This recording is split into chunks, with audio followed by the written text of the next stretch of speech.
तो घर में जो हम लोग मूर्तियां रखते हैं, पूजा करते हैं, वो कैसे रखना चाहिए? घर में 2 शिवलिंग ना रखें, या तो एक रखें या 2 से अधिक रखें, पर 2 शिवलिंग घर में रखने से गृहस्थ व्यक्ति के घर में अशांति रहती है।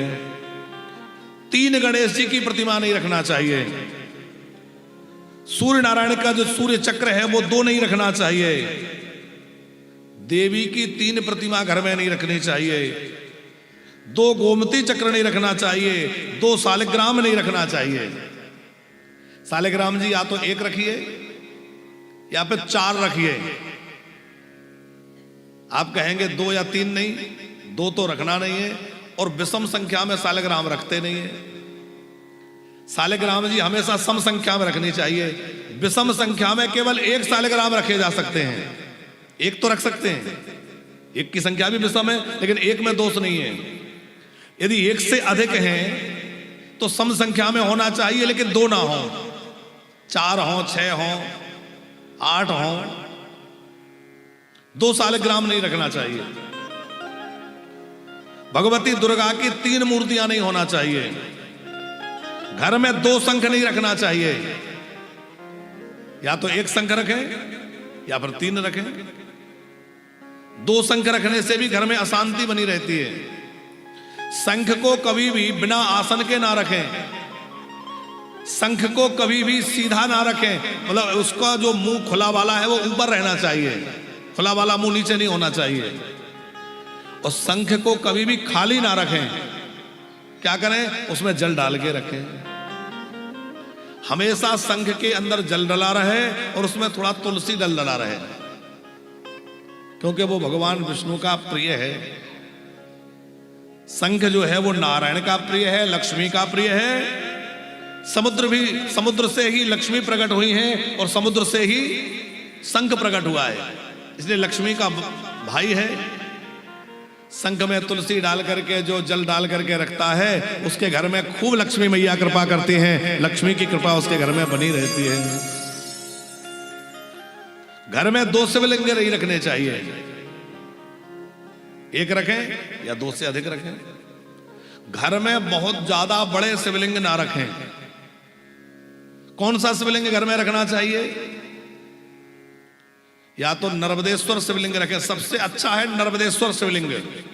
नर्मदेश्वर शिवलिंग समझते हैं आप लोग? जो नर्मदा नदी से प्राप्त होते हैं, नर्मदा नदी से जो निकाले जाते हैं, उनको बोलते हैं नर्मदेश्वर महादेव। आजकल तो नकली भी लोग बनाने लगे, कहीं के भी मशीनों से बना दिए, बोले नर्मदेश्वर हैं। मगर ओमकारेश्वर आदि जाकर के कहीं नर्मदा जी के तट पर जाकर लाना चाहिए। और जीवन में 1 बार नर्मदा जी की परिक्रमा भी करनी चाहिए। अभी हमारे मन में तो बड़ी इच्छा हो रही थी, जब हमारे मलुक पीठ वाले गुरु जी की गोदावरी परिक्रमा देखी। अभी गोदावरी परिक्रमा महाराज जी कर रहे हैं, तो मन में इच्छा हुई कि हम लोग नर्मदा परिक्रमा करें। और यदि योग बना तो खूब भक्तों के समुदाय को लेकर के, भक्त वृंदों के साथ में नर्मदा परिक्रमा की कुछ तैयारी करेंगे और नर्मदा जी में की परिक्रमा करेंगे। क्योंकि नर्मदा का तट बड़ा सिद्ध तट है, बड़े बड़े तपस्वी नर्मदा तट पर रहते हैं। तो नर्मदा से जो शिवलिंग निकलते हैं वो नर्मदेश्वर शिवलिंग कहलाते हैं। हमने कल कहा था कि जिस धातु के शिवलिंग हो उसी का जलहरी होना चाहिए, लेकिन नर्मदेश्वर शिवलिंग पर यह नियम लागू नहीं होता। नर्मदेश्वर शिवलिंग में आप चांदी का जलहरी लगा सकते हैं, किसी और धातु की जलहरी लगा सकते हैं। नर्मदेश्वर शिवलिंग की बहुत महिमा है। फिर है बाणलिंग। बाणलिंग की बड़ी महिमा है। स्वयंभू शिवलिंग, ज्योतिर्लिंग, अलग अलग शिवलिंगों की चर्चा है।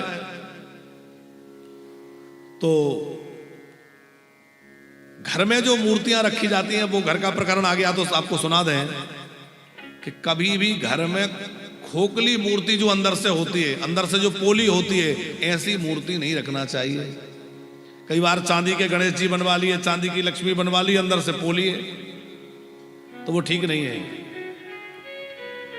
अंदर से जो पोली मूर्ति है उसको घर में रखने से हमेशा घर में धन की हानि बनी रहेगी। आप कहेंगे महाराज जी क्या करें, अब हमारे घर में तो लक्ष्मी जी बहुत दिनों से विराजमान है और वो तो अंदर से पोली, तो क्या करें, उनको ठंडा कर दें ना। ध्यान रखना, मंत्र, मूर्ति, माला, पुस्तक, आसन ये बार बार नहीं बदलना चाहिए। जिस पुस्तक से आप पाठ करते हैं वो एक ही रहना चाहिए, उसी से पाठ करते रहो। आपका आसन पूजा करने का एक ही होना चाहिए, अपना आसन किसी को ना दे और किसी दूसरे के आसन पे ना बैठे, आसन सिद्ध हो जाता है। आसन बार बार नहीं बदलना चाहिए। पति पत्नी भी पूजा करते हैं तो पति का आसन अलग हो, पत्नी का आसन अलग हो। माला जप करने की जो है वो बार बार नहीं बदलना चाहिए, एक ही माला से जप करें तो माला सिद्ध हो जाती है। मूर्तियां बार बार ना बदलें, जिन मूर्तियों का हम पूजन कर रहे हैं, वर्षों से पूजा होती आ रही है, वो सिद्ध हो जाती हैं, उनमें विशेष तेज आ जाता है, इसलिए मूर्तियां बार बार नहीं बदलनी चाहिए। जिस मंत्र का जप कर रहे हैं वो बार बार ना बदलें। मंत्र, मूर्ति, माला, आसन और पुस्तक ये बार बार नहीं बदलने चाहिए। तो अंदर से जो मूर्ति पोली है, घर में रखी है, पूजा चल रही है वर्षों से, अब क्या करें,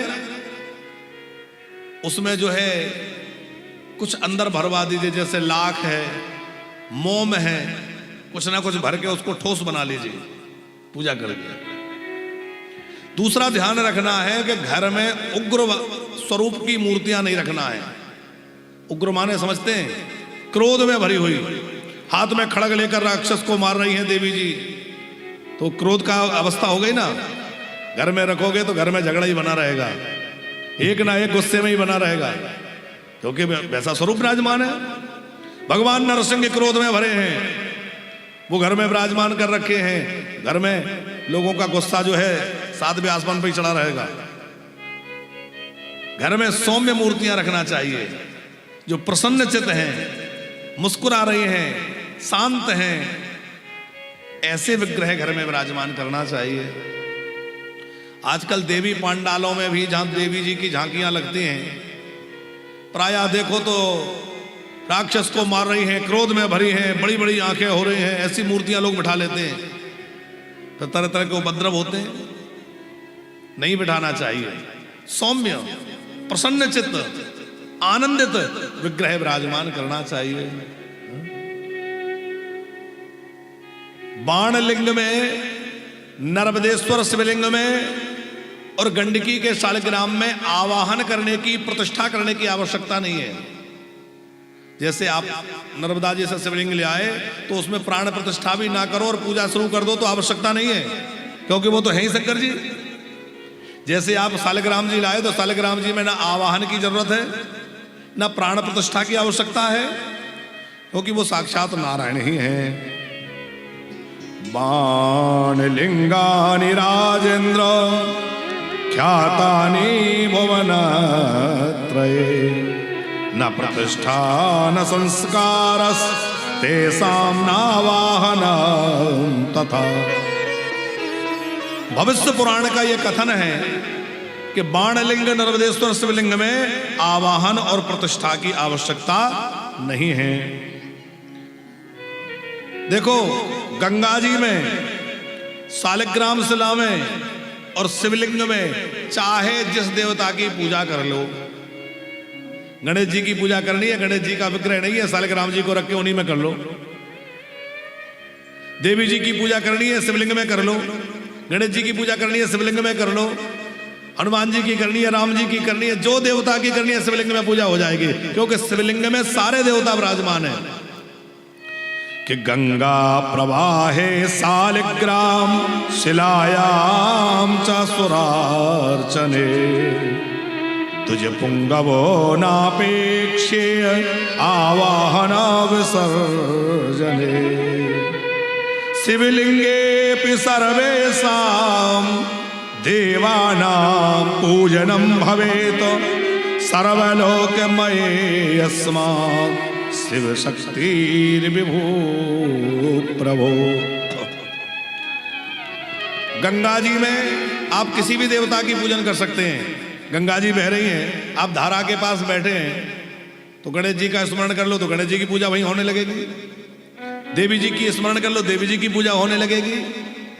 शंकर जी का स्मरण कर लो, उसी में गंगा जी में ही, गंगा जी की धारा में ही जिस देवता की चाहे उसकी पूजा कर लो, सबकी पूजा उसमें संपन्न हो जाती है। घर में 5 देवताओं की मूर्ति अवश्य होना चाहिए। ये बड़े सब जरूरी चीजें हैं जो आपको आवश्यक हैं। कौन कौन से 5 देवता होना चाहिए? ऐसा नहीं कि वृंदावन गए थे, ठाकुर जी ले आए, हम तो बस कन्हैया रखते हैं और कुछ नहीं ना। गृहस्थ व्यक्ति को इन 5 देवताओं को रोज पूजना चाहिए। पहले है भगवान गणेश, दूसरी है भगवती जगदम्बा, तीसरे भगवान सूर्य नारायण, चौथे हैं भगवान नारायण, 5वें हैं भगवान शंकर। अब नारायण की जगह आप राम जी को विराजमान कर लो, चाहे श्री कृष्ण को विराजमान कर लो, नारायण ही है, सालिग्राम विराजमान कर लो। इन 5 देवताओं का पूजन हम सबको करना चाहिए। आप कहेंगे सूर्य नारायण कैसे? तो सूर्य नारायण का चक्र आता है, सूर्य नारायण भी विराजमान करना चाहिए, अथवा गोमती चक्र विराजमान कर लो, उससे भी पूर्ति हो जाती है। 5 उपचार पूजन में अवश्य अर्पित करने चाहिए। गंध, पुष्प, धूप, दीप और नैवेद्य। गंध माने चंदन, पुष्प, धूप, दीप तो सब जानते ही हैं। नैवेद्य का मतलब होता है भोग, प्रसाद, कुछ ना कुछ भोग जरूर लगाएं।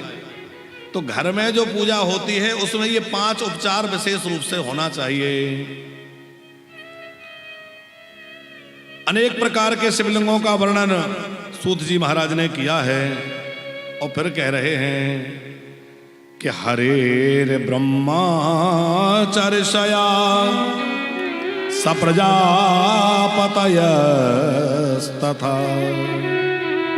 संपूज्य पार्थिवं लिंगम प्रापुर सर्वेप्सितं दुजा।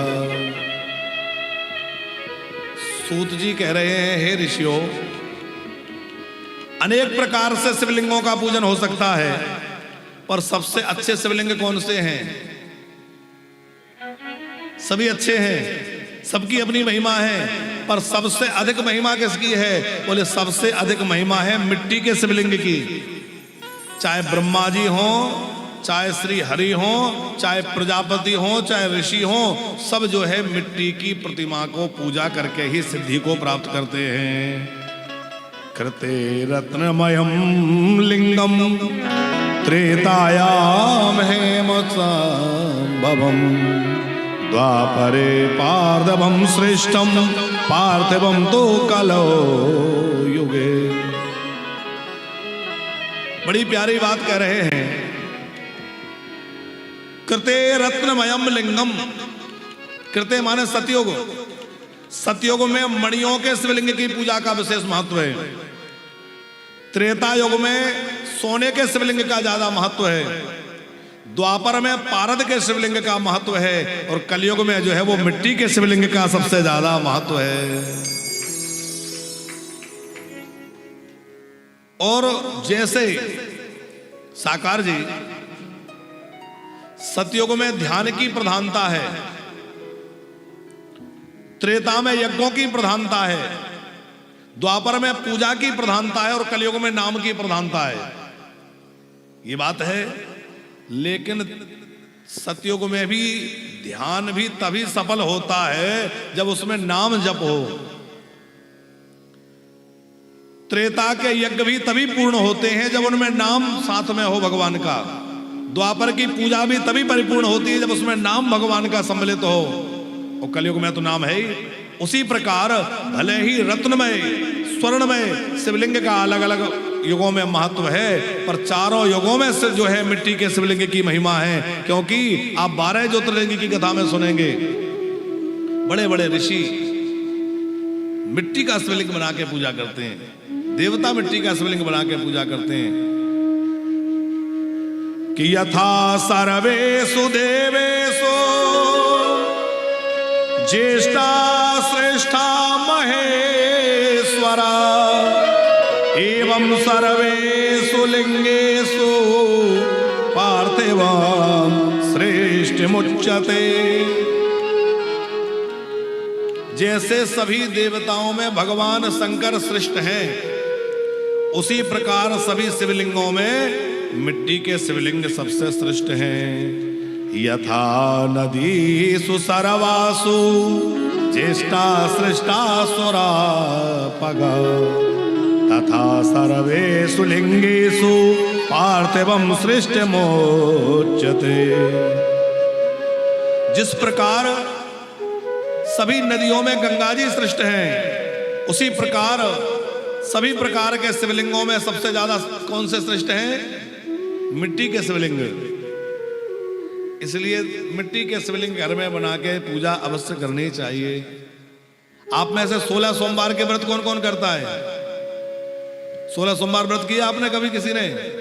अच्छा, जिन ने किए हाथ खड़ा करेंगे। 2-3 माताएं हैं जिन्होंने किए। अब हमारे कहने से आप शुरू करना। आपका बड़ा से बड़ा कोई काम अटक रहा हो,